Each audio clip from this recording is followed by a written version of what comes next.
Hello friends, मेरा नाम है विपिन कुमार गंगवार और मैं आप सब लोगों का स्वागत करता हूं PTLR एकेडमी के यूट्यूब चैनल पर। जी हां, जैसे कि आप जानते हो मैं आपके साथ डिस्कस कर रहा हूं कॉन्सेप्ट प्लस ट्रिक। तो आज एक बेहतरीन कॉन्सेप्ट मैं आपके साथ लेकर जुड़ रहा हूं।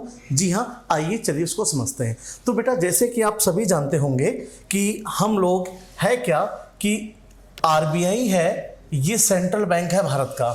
और बेटा RBI क्या करता है, ठीक है, मनी फ्लो, जी क्या चीज, मनी फ्लो को कंट्रोल करने के लिए एक पॉलिसी बनाता है जिसको हम बोलते हैं बेटा मॉनेटरी पॉलिसी।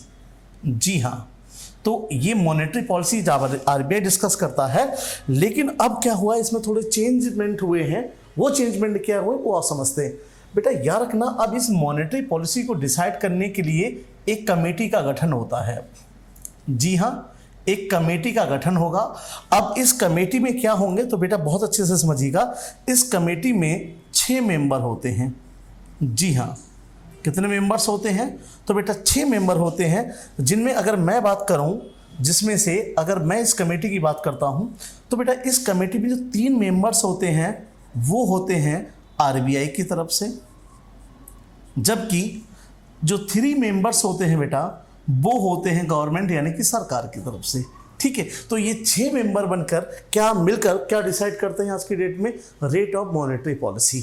जी हाँ, कि पहले हम लोग कह देते थे कि भाई मॉनेटरी पॉलिसी यानी कि मौद्रिक नीति का निर्धारण कौन करता है, तो RBI करता है। लेकिन आज वर्तमान में कौन मिलके कर रहा है, तो आप लगाएंगे कि RBI के साथ साथ गवर्नमेंट भी अब क्या करती है, इसमें इन्वॉल्व होती है इसको डिसाइड करने के लिए। क्लियर है?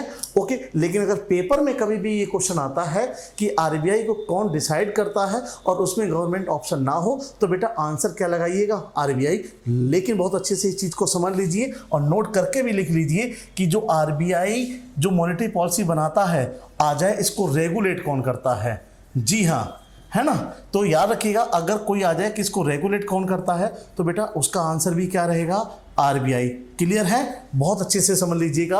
और लास्ट पॉइंट बड़ा इंपॉर्टेंट है, अगर कोई कहे कि RBI जो मौद्रिक समीक्षा करता है मॉनेटरी पॉलिसी की, वो बेटा साल में कितनी बार होती है, तो बहुत अच्छे से याद रखिएगा, इस मॉनेटरी पॉलिसी की जो समीक्षा होती है बेटा वो 6 टाइम होती है। यानी मैं ये कह सकता हूँ कि बेटा होती क्या है, 6 बार होती है। कितनी बार होती है, 6 बार। यानी एक ईयर में 6 बार होती है। कितनी बार होती है, 6 बार। इससे पहले क्या होती थी, 4 बार होती थी। उससे पहले क्या होती थी, 2 बार होती थी। आज वर्तमान में बेटा कितनी बार हो रही है, 6 बार। और आपको एक इंफॉर्मेशन दे रहा हूं बहुत अच्छी, रिसेंटली RBI ने अपना फाइनेंशियल ईयर भी क्या कर दिया है, चेंज कर दिया है। तो बहुत अच्छे से याद रखिएगा, जो गवर्नमेंट का फाइनेंशियल ईयर था बेटा, जी हाँ, जो गवर्नमेंट का फाइनेंशियल ईयर था वो क्या है, 1 अप्रैल से लेकर बेटा 31 मार्च, ये गवर्नमेंट का फाइनेंशियल ईयर था, है और है। इसी के साथ RBI ने भी अपना फाइनेंशियल ईयर इसी के साथ जोड़ दिया है, यानी 1 अप्रैल से 31 मार्च।